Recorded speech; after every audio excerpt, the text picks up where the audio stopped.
Hi everyone, in this video I will be teaching you how to lock Netflix profile. So let's begin. The very first step is to open your Safari or your Chrome web browser.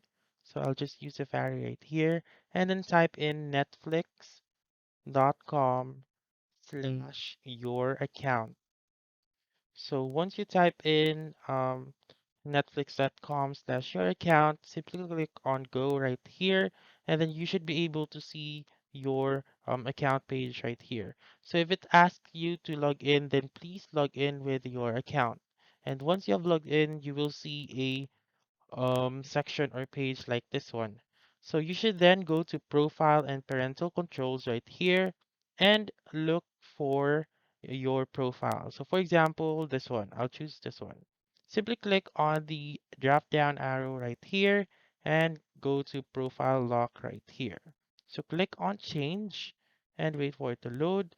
So you should type in your password once again, click on continue, and then you should add a passcode. So usually it will ask you to input four passcode or numbers. So that's it. That's how you can lock Netflix profile.